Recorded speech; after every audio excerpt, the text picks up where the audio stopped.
ডিম সেদ্ধ করতে গিয়ে অর্ধেক গ্যাস তো সেখানেই চলে যায়।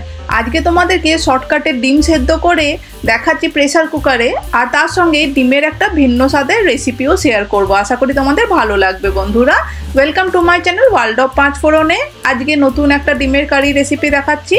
চলো, সবার প্রথমে প্রেসার কুকারে সামান্য একটুখানি জলের পরিমাণটা দেখে বুঝতে পারছো ডিম কিন্তু ডুববে না, সেই অনুযায়ী ডিমটাকে দিয়ে দিলাম। দিয়ে সামান্য জলের সঙ্গে ডিমটা দিয়ে জাস্ট 1 থেকে 2টো হুইসেল দিলেই ডিম সেদ্ধ হয়ে যাবে। দেশি মুরগির ডিম বলে এইটা কিন্তু 2টো হুইসেল দিয়েছি।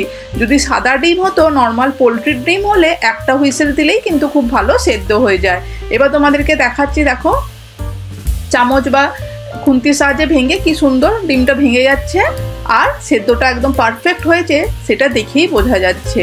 এইভাবে একবার ডিম সেদ্ধ করে দেখো প্রেসার কুকারে, হার্ডলি 5 মিনিট লাগবে, বাট ডিমটা একদম পারফেক্টলি সেদ্ধ হবে। এতে গ্যাসটাও কম পড়বে আর ডিমটা তাড়াতাড়ি সেদ্ধও হয়ে যায়।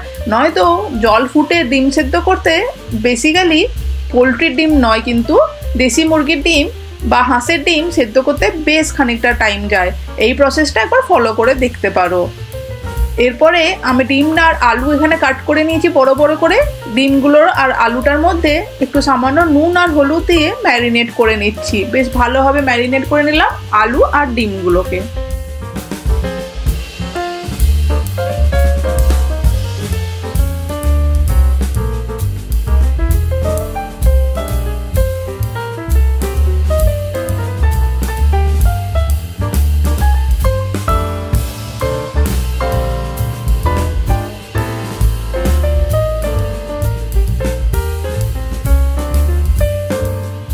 এবারে কড়াইতে দিয়ে দিলাম 2 চামচ মতন সাদা তেল। তেলটা গরম হতে সবার প্রথমে দিয়ে দেবো এখানে বেশ বড় বড় করে কাট করে নিয়েছি এখানে আমি পেঁয়াজ, টমেটো, আদা আর রসুন, আর তার সঙ্গেই একটুখানি ক্যাপসিকাম।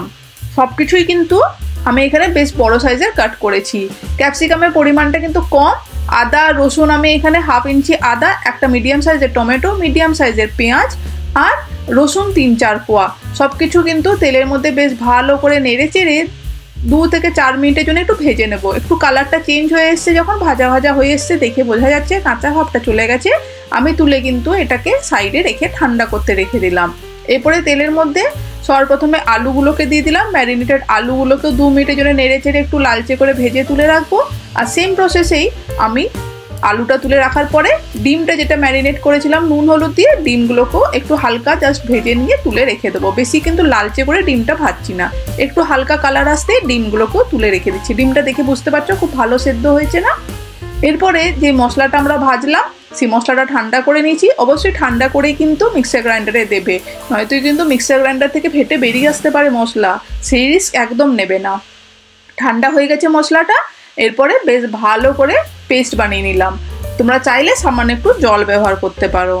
এরপরে কড়াইয়ের মধ্যে যেটুকু তেল ছিল সেই তেলের মধ্যে সবার প্রথমে ফোড়নে দিলাম 1 চামচ আমি এখানে জিরে, গোটা জিরে, সামান্য একটু চিনি টেস্টটা ব্যালেন্স করার জন্য রেসিপি, আর সামান্য একটু পরিমাণে হিংটা দিলেও একটা দারুণ ফ্লেভার আসে রান্নায়, আর একটুখানি তেজপাতা, একটুখানি দারচিনি। সব কিছু কিন্তু বেশ ভালো করে 30-40 সেকেন্ডের জন্য ভেজে নিয়েছি। যখন গরম মশলা থেকে খুব সুন্দর একটা ভাজা গন্ধ বেরিয়েছে সেই সময় দিয়ে দিচ্ছি বানিয়ে রাখা পেস্টটা। আর মিক্সার গ্রাইন্ডারটা ধুয়ে কিন্তু আমি সামান্য একটু জলও দিয়ে দিচ্ছি এই পেস্টের সঙ্গেই। তারপরে বেশ ভালো করে এটাকে কষাতে হবে যতক্ষণ না অয়েল রিলিজ করে। আমি কিন্তু এর সঙ্গে বেসিক যে স্পাইসেসগুলো হয় সেইগুলো দিয়ে দিচ্ছি, যাতে ড্রাই স্পাইসেসগুলো পুড়ে না যায় আর মশলার সঙ্গে ভালোভাবে কষানো হয়। সবার প্রথমে দিলাম আমি এখানে হলুদ গুঁড়ো, তার সঙ্গে দিলাম একটু কাশ্মীর রেড চিলি পাউডার, চাইলে লাল লঙ্কার গুঁড়ো ব্যবহার করতে পারো। দিয়ে দিলাম পরিমাণ মতো নুন, 1 চামচ জিরে গুঁড়ো, 1 চামচ ধনে গুঁড়ো, আর সামান্য একটু এলাচের গুঁড়ো। একটু দিয়ে দিলে খুব ভালো কিন্তু ফ্লেভার আসে, তাই আমি এলাচটা ফোড়নে দিইনি, গুঁড়ো মশলাতেই ব্যবহার করেছি। 5-6 মিনিটের জন্য বেশ মশলাটা ভালো করে কষিয়ে দিয়েছি। অয়েল যখন রিলিজ করে এসছে মশলা থেকে সেই সময় দিয়ে দিচ্ছি ভেজে রাখা আলু, আর তার সঙ্গে দিয়ে দিচ্ছি পরিমাণ মতন গরম জল, যাতে আলুটা খুব ভালোভাবে সেদ্ধ হয়ে যায় আর মশলাটাও আলুর মধ্যে ঢোকে। আমি কিন্তু এটাকে 5 মিনিটের জন্য একটু গরম জল দিয়ে ঢাকা দিয়ে সেদ্ধ করে নিচ্ছি। ডিমটা যেহেতু সেদ্ধ আছে, ডিমটা একটু পরেই দেবো।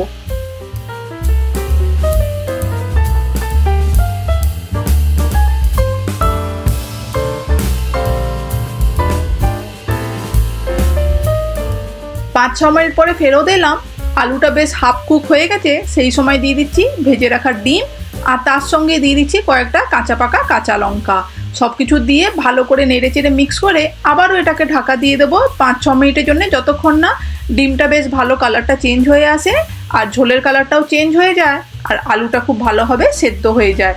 এরকম সিম্পল ডিমের কারির থেকে একটু ভিন্ন স্বাদের খেতে চাইলে একবার এই রেসিপিটার ডিমের ট্রাই করতে পারো। ডিমের ঝোলটাই একটু অন্যরকমই ফ্লেভার আসবে যদি একটুখানি ক্যাপসিকাম ভেজে দাও আর তার সঙ্গে মশলাগুলো একটুখানি হালকা ভেজে তারপরে বেটে যদি পেস্ট করে দিতে পারো, দেখবে নর্মাল ডিমের ঝোলটাই একটা অন্যরকমই ফ্লেভার নিয়ে আসবে।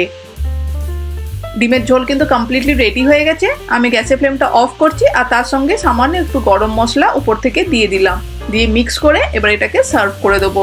রুটি বা ভাত সবই খেতে পারবে এই ডিমের ঝোলটা দিয়ে। আশা করি তোমাদের ভালো লেগে থাকবে। যদি ভালো লাগে ফ্রেন্ডস ফ্যামিলিকে শেয়ার করে দেবে। রিকোয়েস্ট করছি চ্যানেলটা সাবস্ক্রাইব না করা থাকলে সাবস্ক্রাইবও করে দিও। নতুন রেসিপি নিয়ে জলদি ফেরত আসবো। সবাই ততক্ষণে ভালো থেকো, সুস্থ থেকো আর এইভাবেই সাপোর্ট করো, পাশে থেকো। Thank you.